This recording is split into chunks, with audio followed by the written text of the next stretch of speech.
Hello guys and welcome back to episode 11 and episode 3 of Mythbusters. Today we're going to have a pretty juicy one. A juicy one. Yeah. So, we're going to begin with a really common one being, you go to school and there's always that one person who sort of goes, hey, look what I can do with my thumb. And they'll go, oh, that's Just because the doctor said I'm double jointed. Yeah, and it's like whenever anybody bends their finger back or they extend their elbow and it goes further than normal, or their legs are bent slightly backwards at the knees, double jointed is the word that gets thrown around. But you don't have two joints if you're able to do that. No, there's no such thing as being double jointed unless you are some sort of anatomical anomaly. Chernobyl. Yeah. Let's just leave him with an extra arm. Like, oh yeah, my dad used to be from Chernobyl. That's why I have 4 thumbs. So double joint is not real, but what that is hypermobility, which is incredibly common. Yeah, indeed. However, there's also different types of hypermobility. Yes. I'll let you sort of go into that. EDS, which stands for Ehlers-Danlos syndrome. Ehlers-Danlos syndrome, Yeah, exactly. Indeed. So I've seen a lot of this in practice actually. I saw a lot of it in the NHS as well. But it's kind of a bit of an umbrella term for hypermobility, and it's a severe form of hypermobility. A lot of people, like gymnasts, might be hypermobile because they do a lot of stretching as well. But people who suffer with Ehlers-Danlos syndrome can have a blanket of symptoms basically. Yeah. You can't put them into one category because one person with EDS, Ehlers-Danlos syndrome, could suffer with extremely stretchy skin. So I don't know if you've seen the pictures of people who can like pull on their neck and the skin comes out. That is a form of Ehlers-Danlos syndrome. They might have a bit of hypermobility in the joints as well. However, I'm going to go a little bit of a step beyond that because it can even branch out into heart problems. So because you have ligaments and tissue within the heart itself, sometimes the valves can regurgitate and cause blood to go backwards. So that's a very common thing with EDS, just because of the hypermobility and the relaxed aspect of it. So it's such a huge spectrum in this that some people sort of go, oh, you're just hypermobile. No. Some people have to get their hearts checked so often because these are the issues they get. And it will affect your treatment as well, because some people who suffer with EDS will have the complete opposite to stretchy skin and have really tight skin that breaks easily. So too much heavy handling will cause tears in the skin almost. Yeah. And also people can be hypermobile with incredible joint mobility, which can lead to dislocations or have incredibly limited range of movement as well. And I had a patient who would come in and every day, every morning, their hip would dislocate. Just go back in every day. That's wild. With that patient, we were working on building up strength to support the area due to the laxity of the tendons and ligaments, and just try and restore some more comfortable functionality, I should say, to the area. But one thing I did not write in my diagnosis was patient is suffering from double jointedness. Because then, you send that off to your GP as a referral letter and they would literally laugh at you. Could you imagine that? I think they're double jointed, they just like chuckle, send you back a not so nice letter. But go back to wherever you studied and start again. Or don't go back to studying if you got this far. But as well with EDS, it's quite commonly it's difficult to get diagnosed. Basically, you've got to go through multiple stages. One of the first stages is what's it called? The Baton test. Well, a scale. A scale of nine tests in a. So if you get 9 out of 9, you're 9 tools of assessment. What is it? You need to have 7 out of the 9 to be confirmed positive for hypermobility, isn't it? Indeed. And that's bringing your 5th metacarpal MCP. So that's your little finger being able to extend it and flex it over 90 degrees each way. Again, the classic bending your thumb down to your wrist on both sides, stretching out your elbows, stretching out your knees, and also being able to touch your palms to the floor with your knees completely straight.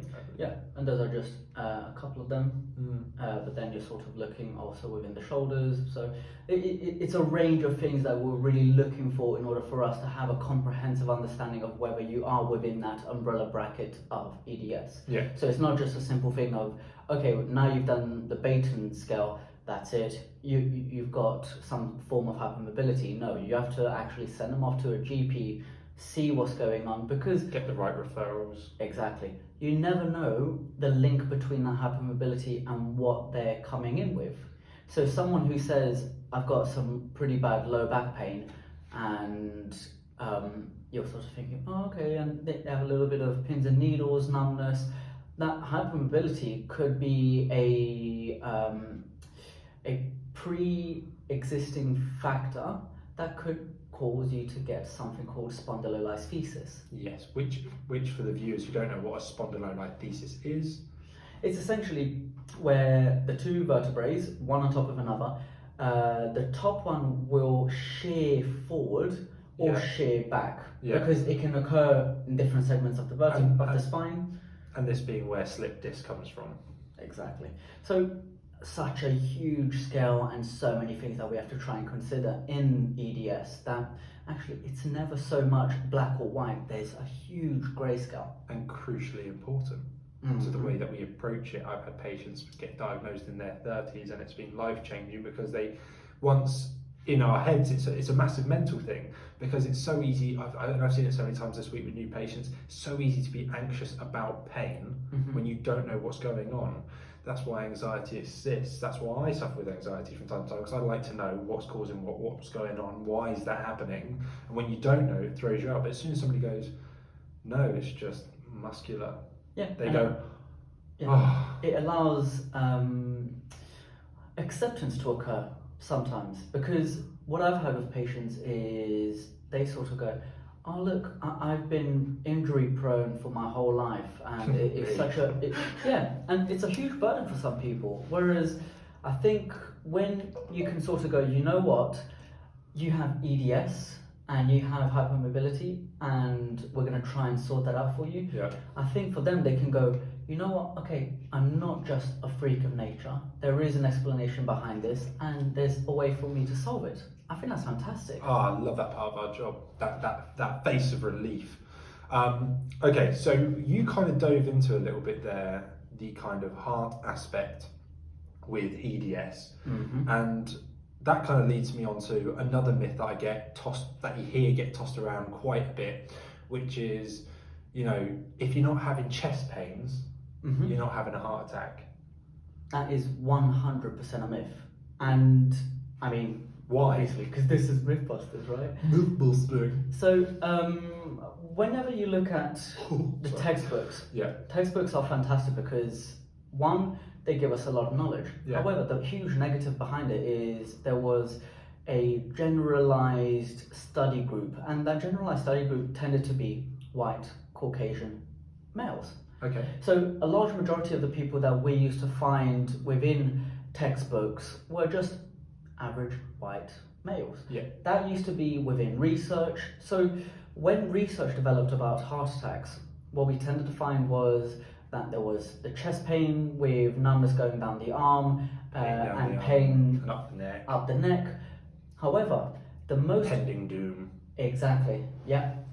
The most common area of pain for women that no one really knows, because research has been so recent within this field, is jaw pain. Yes, and also the thing is though, that's the fact with it, is women are actually, though chest pain is common with a heart attack in most people, women actually are less likely to suffer with that aspect, that symptom, as much as men are, which therefore leads to the underlying, is it a heart attack going on?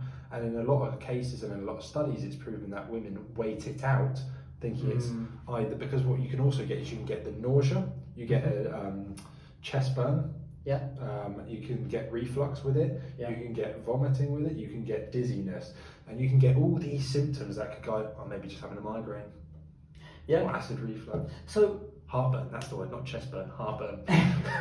Well, begs for me to believe that actually part of the whole nausea and things like that is the huge autonomic override that is happening. So we have three different systems within our nervous system. One is the sympathetic, parasympathetic, and autonomic. The autonomic is essentially there is a little bit of a study going on that tends to drive that some people can affect their autonomic. However, we have the generalized understanding that at the moment, no, unless you've got some sort of pure ability to control your body internally, there is no way for us to control it. However, the parasympathetic and sympathetic tone you can control. Yeah. Which, if you're getting a heart attack and you're getting that huge drive in changes with your autonomic system because your heart's sending out hormones like crazy when you're having a heart attack. So also, that can muscles in the heart are dying. Exactly. And that can lead to things like indigestion, heartburn, and things like that. Yeah. So there's a nice little bit of balance there. And it's a nice crossover. But it's like, why have we got to this point where this isn't common knowledge? You know, but that's also, you know, that kind of brings me on to another myth, is that, you know, men are more likely to suffer with heart issues more than women, which again is just false. And that's all gone down to studies that have been done in the past, actually, which they haven't focused on necessarily the right factors affecting women with their hearts. They've all been mainly focused on women's weight and the way that affects the heart, but not necessarily looking into high blood pressures, cholesterol levels, things like that, predisposing factors.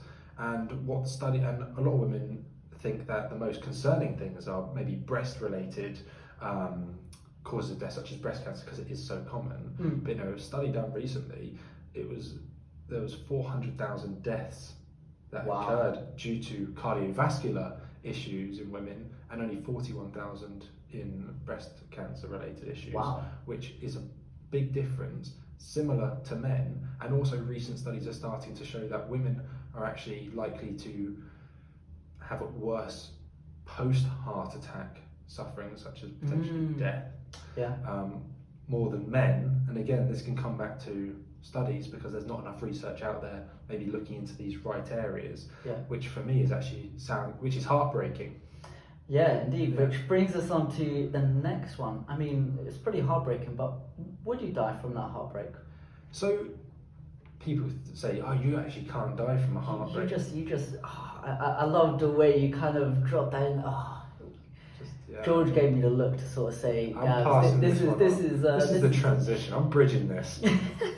This is your time to shine, my boy. So, can you die from heartbreak? Yes. You can. Yes, you can. You can. And a very common animal to get this, believe it or not, donkeys. I thought you were going to say dragons. No, donkeys. Nice. Not sure why donkeys. Is this why, like in Winnie the Pooh, the donkey Eeyore is depressed? Oh my god. Because they're the most depressed animal. I believe that's a fact as well, isn't it? Maybe. I think so. I think I got told that. Yeah, they're quite an anxious animal. So, Mythbusters number 4. And it's purple because it's blue, and it's like, oh, I feel blue. Yeah. Oh my god. Poor Eeyore. Like. Okay, I shouldn't be laughing. Man, like, damn. Yeah, mental health matters, man. Mythbusters 4. We're going to try and debunk this. So, we're going to dive deep into Eeyore. However, okay. I'm gonna speak now. Within your heart, you have ligaments, as I kind of mentioned before. A very substantial one is one called the chordae tendineae. So the chordae tendineae are little filaments within your heart that try and control and try and give the heart its shape. So making sure that as blood goes in, it's able to not sort of explode. Sweet. However, stress and emotional stress, such as a heartbreak, being sad, depressed, can cause the chordae tendineae to rupture. Yeah, and you alluded to it earlier when you talked about the 3 types of nervous systems. Again, with a heart attack, it all falls into that kind of thing. A study was actually done that was found that twice as many men will suffer from heart issues who are like men who are grieving were twice as likely to suffer from heart issues than those that weren't. How Wow. mental's that? Just goes to show. And like I've had many heartbreaks in my life, so the fact that I'm still standing here is testament to my willpower. Should just keep on going. George is that England? Keep on going. Yeah, he's the English patron saint. He fought the dragon. Ah, no, see, George, we found out the meaning of the name George, actually. It's a farmer, which couldn't be any more English, really. But back in the day, if we go back to those old days, being a farmer was a good thing because you're out in the world, you're out in the land, moving all the time, producing food for the village, for your family. You know, you're actually quite a wealthy person if you've got a farm. Look at all that land. You know? Yeah. People are going to pay some cheddar for that. So, Yeah. ain't bad being a George. But get ready for Moving heartbreak. swiftly onwards. I have mentioned. Sorry, I got a bit high there. It's like my altitude is so high, I may as well suffer from a nosebleed. Oh, there he goes again. Sweet. So, when I was in China, because I was born in Hong Kong and lived there for a long time, one of the very common things that used to occur, especially for me because of my Roman nose, which I think is a big contributing factor to it, I used to get nosebleeds on a daily basis. Really? I used to wake up with half of the pillow just completely soaked. But Right. yeah, it was pretty wild. Is that healthy? No, it's not. But No, it's not. when when I used to get it during school time, the Yeah. teacher used to run up to me and go, "Oh, bend your head backwards, bend your head backwards." Whoa. Now, one of the biggest things that my mum taught me, so this is a myth bust that I've learned a very long time from a young age, Yeah. where you should not do that. Okay. Number one, it can cause suffocations. Why? Enlighten me, go on. Because I know you know, I knows. because you've got a big brain. Hey, I knows. We knows. they knows. They now. knows. Just, I'm so sorry. So when you tilt the head backwards, obviously you're preventing gravity from draining the blood out of your nose, so you're almost pooling it in your nose. But when you take air in through your nose, where does that go? It goes down the back of your throat, down your trachea into your lungs. Mm-hmm. Where do you think the blood's going to go? It's also going to go down that way. It's going to go into your esophagus. What is blood great at? Clotting when it's not where it should be. So you're going to potentially lean your head back, block an airway, and potentially, sounds lovely, choke on your own blood, causing suffocations. Whoa. Whoa. So what should they we actually be doing? tell people. I thought you were going to sneeze. That would be perfect. What they actually tell people nowadays in a first aid course is that actually you should put maybe like a hot drink or hot water underneath a person's nose so that it doesn't clot, so it doesn't go cold, it doesn't dry, and it keeps coming out to help with the bleeding. Interesting, Don't because lay them on their back. yeah. So what I used to do was I used to lean my head forward and Nice, have yeah. a bit of either an ice pack or some cold water just onto the nose, because I mean the reason behind that was to try and get the blood to clot as quick as possible within the nose, Yeah. so that just the bleeding would stop and then you could just. So you were kind of like you're half doing the right thing, half doing the wrong thing. Pretty much. It's like, I'm putting my head forward to get the blood out, but Yeah. I'm also putting cold in it to clot it. Yeah, so that at least I'm not going To to stop the choke blood, on I it. guess. Yes, it was to stop the blood, but also not to choke. So keeping my head forward so I don't choke, and then stopping the blood with the cold. Okay, I get it. I think you did the right thing. Yeah. Yeah. So a lot of negativity, Mm. but we've got a little bit of a myth about running. Have we now? Indeed. Go on To be specific, treadmill running. Oh, okay. So is it the classic? If you run on a treadmill, it's better for your knees than running on concrete. That's a complete and utter myth. It is a myth. Like it. Doesn't make sense. And why would running on a treadmill take more pressure out your knees? Is it because it's a slightly softer material? As soon as you get on a treadmill, all of a sudden does the world's atmosphere and gravity just cease to exist? Do you weigh less on a treadmill? I suppose being devil's advocate is that some people believe once you're outdoors, you have that constant change in the way the surface is leaning, and a treadmill is completely flat. But some people also say that, oh, if you run on the grass, it takes more pressure out of your legs. When actually there's been studies to show that, you know, you're just still pounding the same amount of weight through your knees, your ankles, your hips, lower back, anywhere than you would before, because all that weight's just coming down. Yeah. You know? Even if it's coming down onto a soft thing, you're still gonna pound down onto it. It might just bounce you back up a Yeah. little bit higher, which brings you down with more force. Yeah. So there's still that same exact force going through the knees, which can then lead to degeneration, which can then lead to the same thing that you probably stopped running outdoors for. Yeah, exactly. And, you know, like if you prefer running on a treadmill, run on a treadmill. Yeah. If you prefer running outside, run outside. But if you want to look after your knees, go on a cycle. Yeah, go on a cycle, continue running, do some strengthening activity away from it, strengthen the muscles around your knee. If you love cardio and you love to run, just make sure you're doing some form of strength training of both the lower limb and also upper limb, so you don't create body imbalances. That's the word. I was going to say disbalance, and I was like, that's just wrong. That ain't right. Okay. And that was honestly, my head's really fuzzled right now. Yeah. You know, when you're just, you're so tired that you're almost about to get a migraine. Or a headache. Or are they the same thing? No! No. And I get it so often in clinic because a lot of my clients and people outside, even my friends, Family. yeah, they all sort of go, oh, I'm not going to work today. And I go, oh, why is that? Oh, I suffer from this migraine and it really hurts. And I'm like, okay, do you get any nausea? Do you get any aura? Do you get What's an aura? An aura is a sort of a halo that is felt around your head.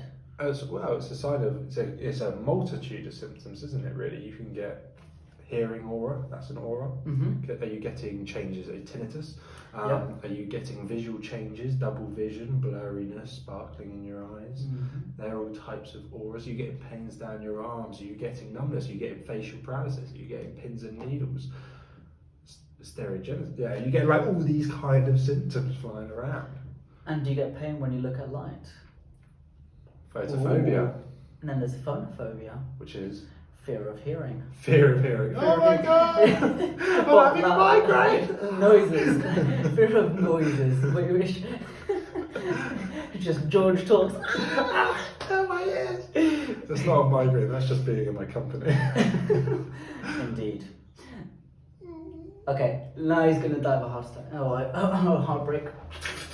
Yeah. No, so that's a complete and utter myth. They're not the same, and you cannot, and I beg you, do not tell people that you've got a migraine unless it's diagnosed, because as a definition, a migraine has, to begin with, a trigger. And it's also, yeah, exactly, it has a trigger. It has different causes to a normal headache. It has different symptoms, as we just discussed.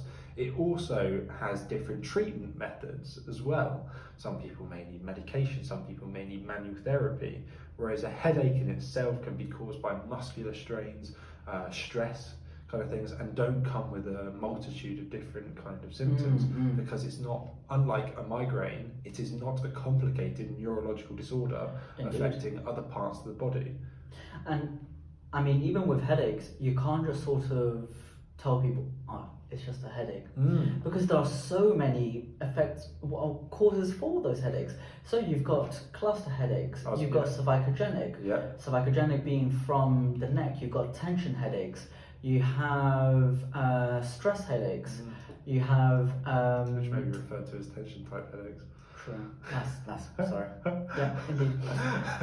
Occipital neuralgia. Oh yeah, that's a very common one at the moment. Or there's irritation of your temporal nerve. Yeah. Trigeminal neuralgia, sorry. Neuralgia, yeah. And one that I really like, but I can't seem to remember for the life of me. Describe it. it's completely gone off my mind. TIA. Oh my god. Gotcha. Transient ischemic attack. Yeah. So, but basically, there are loads of different types of headaches that go on that can cause a variety of different symptoms. But with migraines, you'll really know if you have a migraine because some of them can be really severe and cause almost stroke-like symptoms, and they need further investigation into what's causing it because you can even have like an aneurysm that can cause. Hormonal. Yeah. Sorry, that was the one that I forgot. Just came back. stopped. Hormone. Yeah. Hormonal migraines. Okay. So you can get some from a period. Yes. Yeah. Of time, 1950s. Indeed.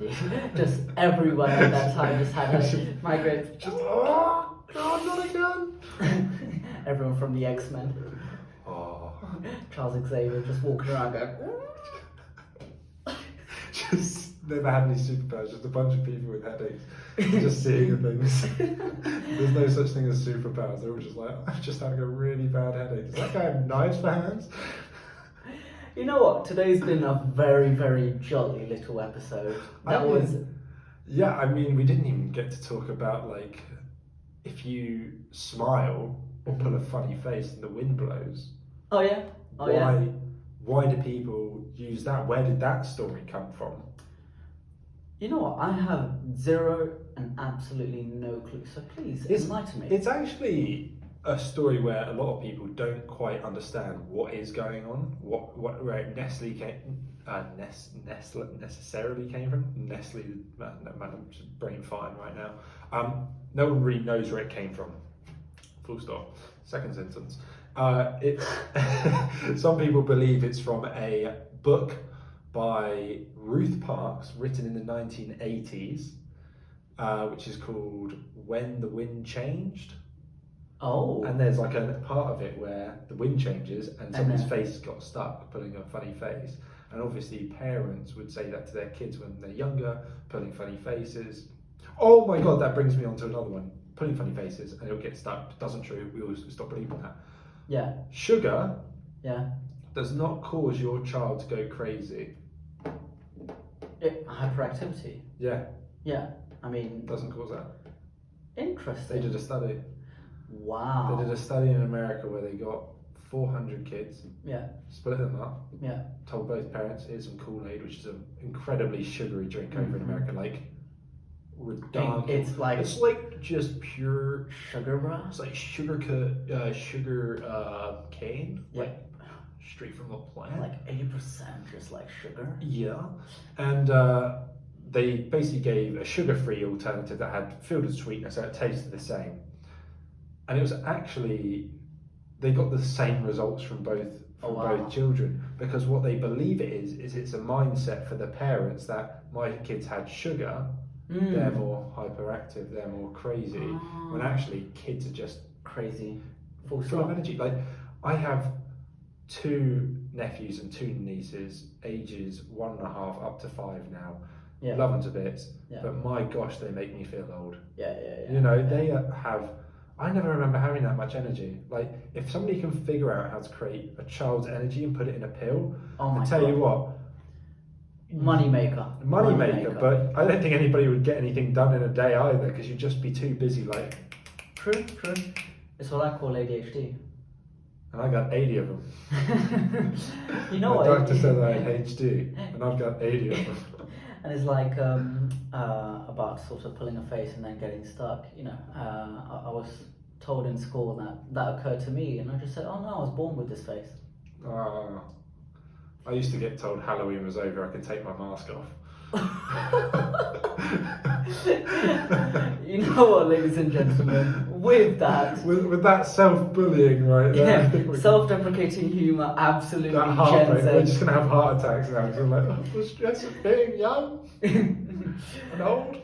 That was Mythbusters number 3. I hope you guys enjoyed it. Obviously, when it comes to these Mythbusters, we are having a little bit of fun. We are spreading a little bit of knowledge.